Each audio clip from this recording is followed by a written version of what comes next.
Hello, this is a new character. I am level 82 and I'll show you how the character is going so far. So I just made this 11 hours ago. I think I started 2 days ago, but I played for like 11 hours and died 6 times. And I'll play a map or two and explain the concept behind the character, and then afterwards I'll show you a little bit of the details, and over the course of the videos I'll kind of tell you my thought processes and how I'm optimizing it and whatnot. So right now this is a vault molten shell character.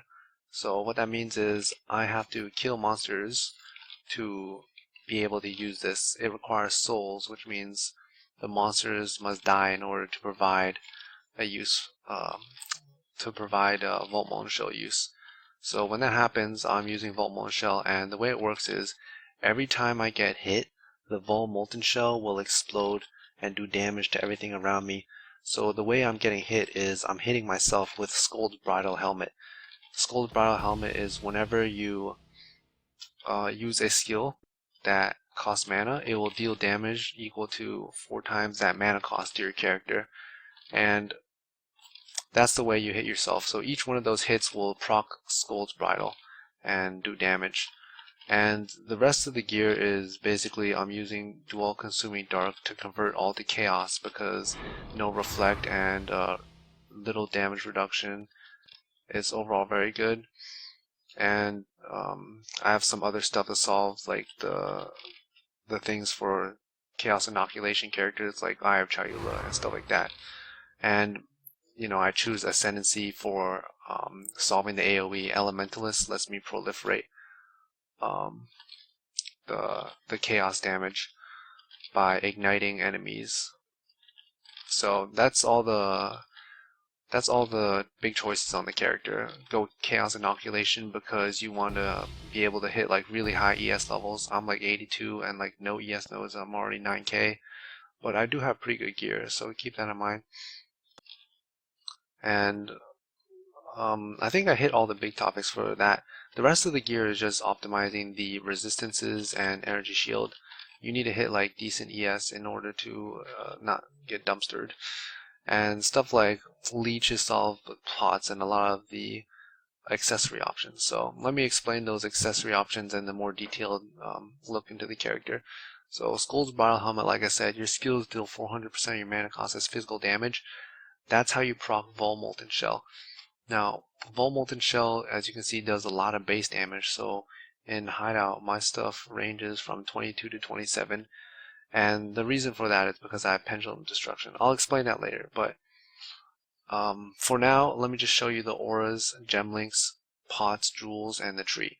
So my auras, I'm using Anger and Discipline. I think Discipline is mandatory. Anger, I may swap out later for a haste to get more attack speed, because right now it adds like 10% damage for 50% aura, which is alright. So I might do that. You can also run a Blasphemy, but I'll explain how I get my curses in a second. So those are my auras. My gem links are Vault Molten Shell.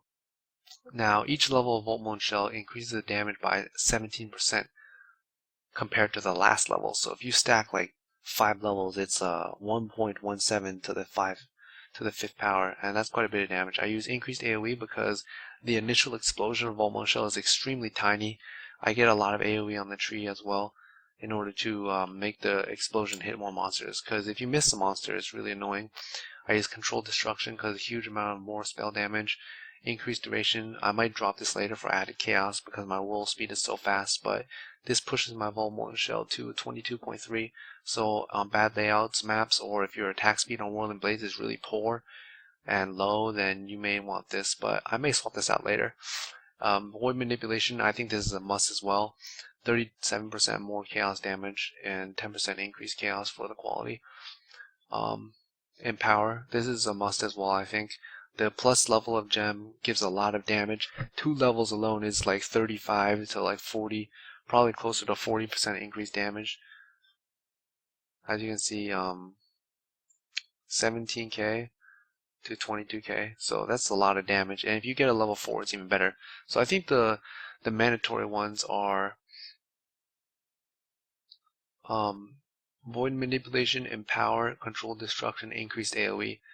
That's a 5 link right there. The increased duration is I don't really know if that's really mandatory for me because I have so much attack speed, but it's really nice.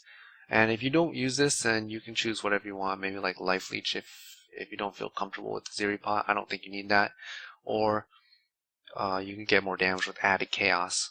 So those are the main links on the gems. Now all the other stuff is whirling blades, faster attacks, fortify. I have, my auras, enlighten, discipline, anger. My flame blast is a 4 link, faster casting, void manipulation, control destruction. I think these two are mandatory, and faster casting as well, mainly because you use it to proc it on single target if it ever comes down to that, so you want to cast fast. So the rest of it's summon lightning golem, and I have like Herald of Thunder, which I'm not using, and all this random stuff I'm leveling. So you have an open 4 link to use. Right now I have Blade Vortex, Poacher's Mark, Curse on hit, and the way I activate the Blade Vortex is I have a cast when damage taken. So if I hurt myself enough, the Blade Vortex comes up, and it's pretty good. As you can see, like my Frenzy Charges is up most of the time, and the Blade Vortex is linked to a Poacher's Mark on Curse on hit. So that's how I have to actually hit the monster with the Blade Vortex in order to get it. So those are my links. The priorities I explained are on the Volt Shell and the Flame Blast. The rest of the stuff just figure out, and you have an open link to like play around with. I might switch this around a lot later, but right now this is an introduction to it, so I don't really know what I'm doing either. I'm just figuring it out as I go. So that's my gem links. So my pots right now are Silver Flask. I think this is really good. You basically need to hit anti-bleed and anti-freeze, which I did on the suffix. The rest of it doesn't matter. As you can see, I have 2 like armor flask, which is useless. I'm using a mana pot because I think there's no other way to solve your mana consistently. The enchantment on boots, you can get leech, or you can get regen on hit, or you can get attack speed. But I just happen to have attack speed, so I'm using a pot. I think in like really bad map mods, you're gonna need a mana pot anyways, no matter how you do it. Even if you use a Warlord's Mark, there's gonna be like a curse immune, no regen, and honestly, I whirl too fast to not use a mana because it drains my mana pool so fast. So that's why I use that.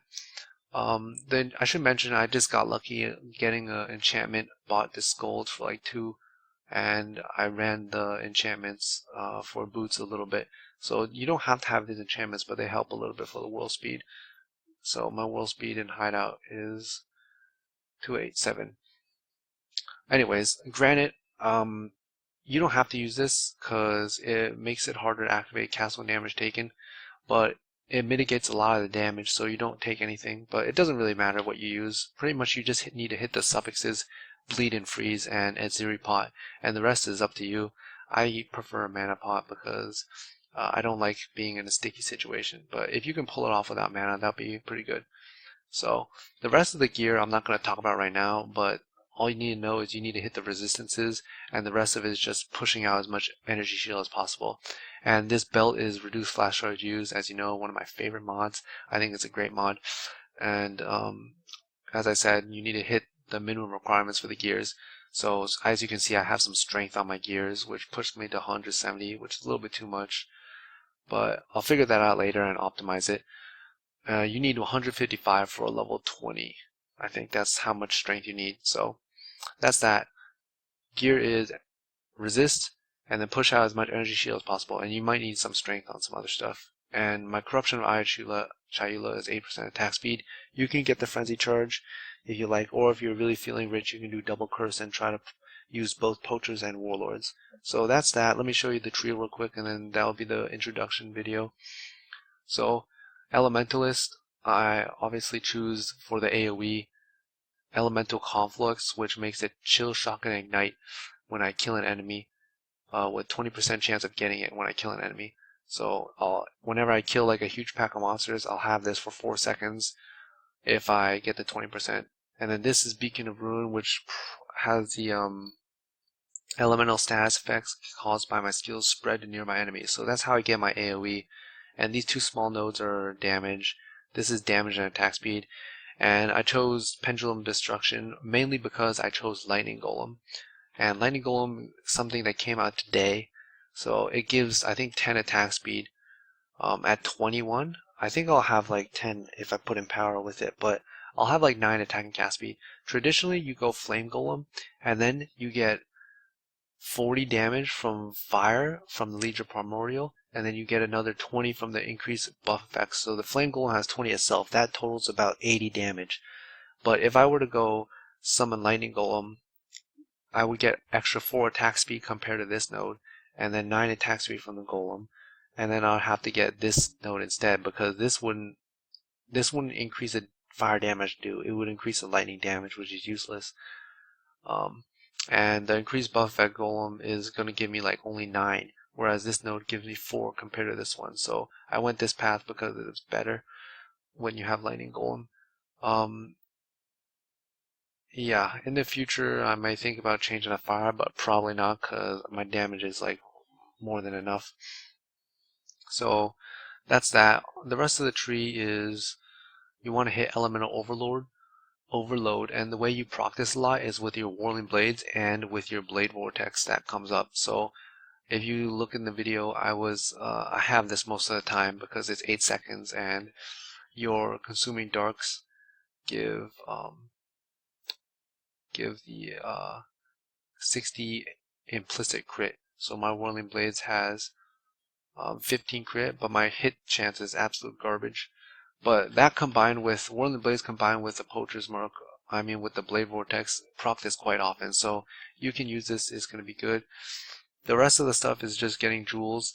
Right now I'm only using 1 Sacrificial Harvest, mainly because I want to move really quickly. So a lot of my stuff is just attack speed based stuff. I'll have to spec into even more attack speed later. So they're all attack speed jewels. And where you want to go on the tree is you want to hit the energy shield nodes, get the AoE, come here, make sure you go CI, and make sure you get Ghost Reaver and Vaal Pack. And the rest of it is just, you don't have to get this area, and you go to the Templar to get the AoE as well. Now you can take this stuff if you're so inclined for resistances, it's worth the points. But for now, I'm just stacking attack speed, so I don't spec into this. And you just drop in the duration here and the attack speed here, and that's pretty much it.